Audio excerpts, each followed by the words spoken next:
If you didn't watch my previous two videos, I'll highly recommend to watch these two videos, like cost and quality of education in China. It is different because it was like closed for thousands of years, right?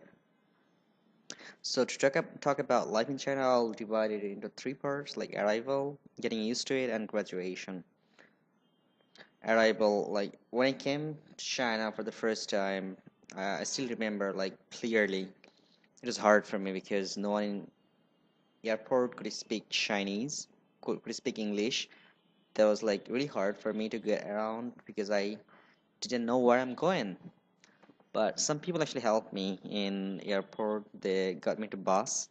Then I went to another place called, I think it was Nanjing railway station. Then another guy actually helped me to get into another bus to go to university. And I didn't know that we have to pay like 2 RMB for bus. There's no less or more. I didn't have that, so some other guys actually paid for me. There's like really nice experience. And first thing will struck you like food. For me, for first 6 months, I couldn't go through canteen because the smell it has, it's like horrible. It was horrible for me because I was not used to it. I'm not saying it's bad, but I was not used to it.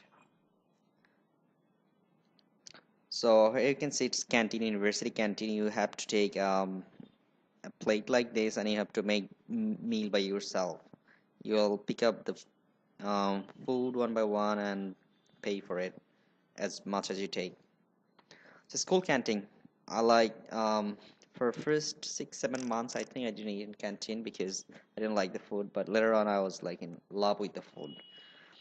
I liked it. I really liked it. I don't know. I found nothing to complain about this. This university canteen is really huge. We had 28,000 students in our university, and like everybody could eat in canteen within like half an hour. So we had around 12 to 15 canteens, I guess. And food are cheap.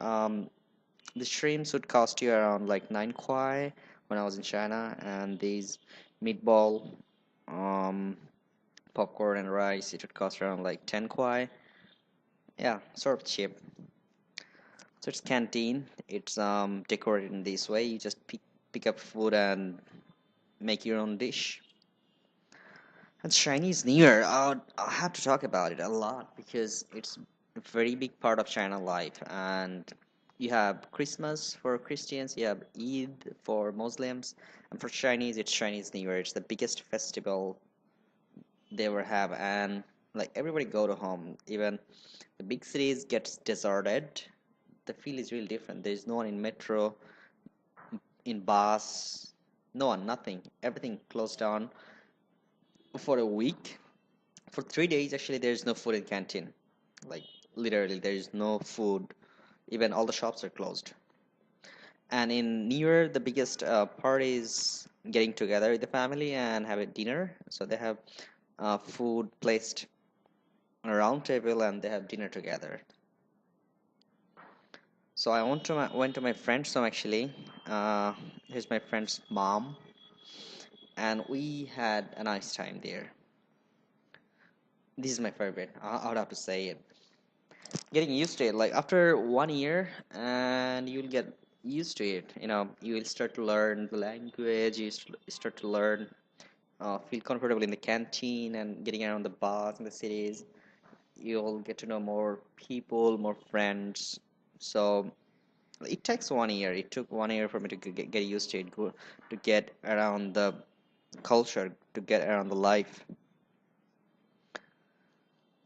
And campus life, you will make friends. Like there will be a lot of people from around the world. So this is the best part. If you study in your country, maybe in most cases you don't get to know too many foreigners unless you're in Europe or in the US. But if you're in China, like you'll get a lot of foreigners from different countries. So it's a big opportunity. She's a Chinese friend who used to work in a shop, school shop, as a volunteer, 4 hours a week, and all the money we used to make from that shop, we used to give it to poor students. Love life, I think it's important because after Some people get it after 1 year, some people get it after 1.5, but it depends. It really depends on you. How are Chinese girls? Actually, it's complicated. Love is same like throughout the whole world, but still Chinese girls are a little bit conservative, I would rather say. Mostly university students, because you're a foreigner, they will have a little bit different perspective about you, and they actually differentiate between white, European and American and black people. They're not. I would not say they're racist, but it's the way they think.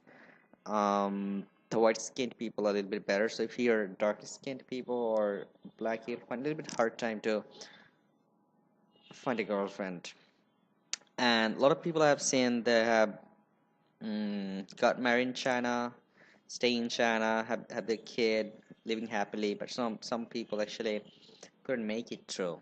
So they're all the examples. It's same like all over the world. Graduation. This is the biggest part. Um, you'll graduate right one day, and it's hard. When you get used to Chinese life, it's really comfortable. Metro is everywhere, buses everywhere, train very easy. So it's hard when it's trying to leave. And this is my table. I used to study here. I liked it. I still love it. Great. Well, travel. So a bigger part of your China life as an international student, you'll travel. Trust me, you'll love it because it's like you'll not get any chance otherwise, right? So travel as much as you can during your free time, like winter vacation or summer vacation. Please don't go back home for 1 or 2 winter or summer vacations. Just travel the whole China. It's really big and there are a lot of things to see there. I think you should travel. Otherwise, you'll regret. Trust me, you will regret. I heard a lot of people after leaving China that said, I think I should have traveled more than what I have done. Harbin, this is like nice, really nice. Trust me, you will not regret going there. It's a frozen river in Harbin, and me, Sunny, Junaid, Rahim, like some of my university friends, we traveled. We traveled a lot actually. It's like 12 hours more journey from Harbin, so it's northernmost city of China, close to Russian border. I was playing football with them. From two perspective, positive and negative. I think China life is good. It's comfortable. You get relatively better education. It depends, but there have some negative sides as well. Like Chinese people will not take you as granted. Like as a foreigner, they'll have a different perspective about you. They have bias about you. And it's really hard to get along with the Chinese society, like core Chinese society. Even if you marry a Chinese girl, they'll not give you visa for forever. You have to renew it every year. So they don't want foreigners to actually get merged or breed with Chinese girls in some cases. So I think it's different than US or Europe. They actually are open and take people more warmly, more easily.